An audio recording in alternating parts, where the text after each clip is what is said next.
उत्तर प्रदेश के प्रयागराज ज़िले में आज आंदोलन हुआ है 11 नवंबर को।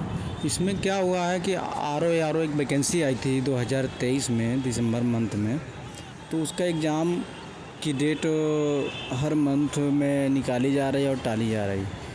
तो उसी के विरोध में अब दिसंबर में डेट आई इसकी एग्ज़ाम की, और यूपीपीएससी जो उत्तर प्रदेश अधीनस्थ सेवा चयन आयोग की एक वैकेंसी और थी यूपीपीएससी की, वो वैकेंसी भी अभी क्लियर नहीं, उसका भी एग्ज़ाम नहीं हुआ। तो दोनों के एग्ज़ामों में क्या उलटफेर हुआ है, इसी के विरोध में प्रदर्शन हुआ है। इसमें बात ये हुई है कि पहले जो भी कोई भी वैकेंसी होती है, नॉर्मलाइजेशन का खेल रेलवे ने शुरू किया है। जब से रेलवे की वैकेंसी आई, रेलवे में नॉर्मलाइजेशन अप्लाई किया गया, और उस पर तो वो पूरे इंडिया लेवल की वैकेंसी थी, उस पर कोई विरोध नहीं हुआ।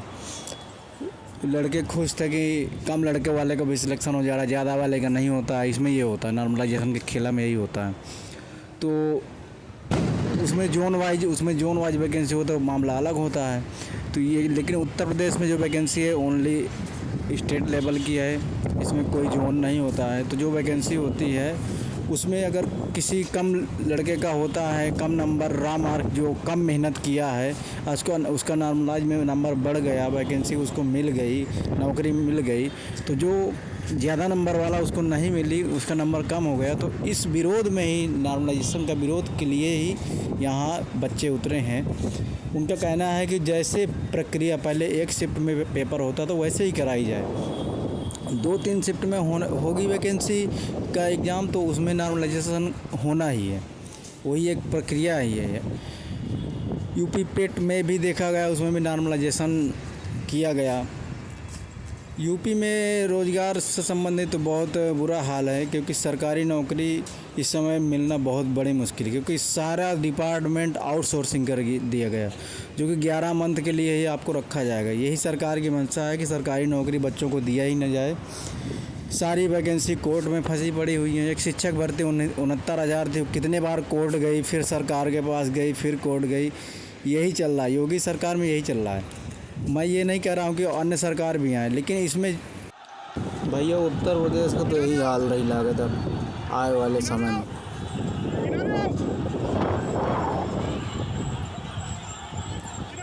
योगी जी सभी सेक्टर में ध्यान देते हैं, इधर भी ध्यान दे दो।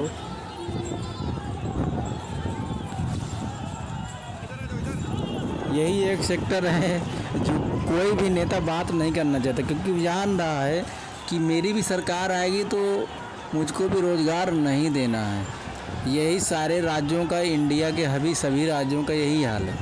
कोई भी राज्य युवाओं को रोज़गार देना नहीं चाह रहा है। उनको इधर से मारेगा उधर जाएंगे, उधर से मारेगा इधर आएंगे, बस यही है।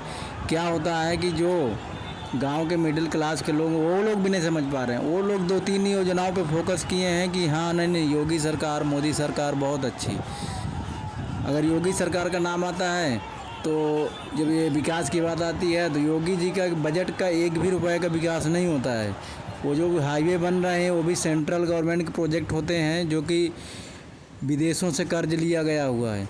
और योगी जी के जो भंडारण है, राजस्व विभाग है, जो खजाना है, उसका यूज मेरे हिसाब से तो कहीं नहीं होता। कोई भी योजना सरकार, जो राज्य सरकार की योजना हो बता दीजिए, कोई जो कि ज़मीनी स्तर पर किसी भी राज्य के लोगों को मिल रही हो। हमें तो नहीं लगता भाई। जो भी योजना है वो सेंट्रल गवर्नमेंट की वो सभी पूरे ऑल स्टेट में लागू होती है।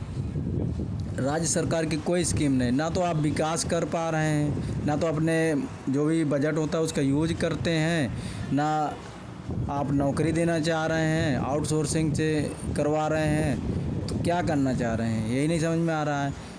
गुंडागर्दी वैसे ही है, कोई भी किसी को मर्डर कर दे रहा है, कुछ भी नहीं हो रहा है।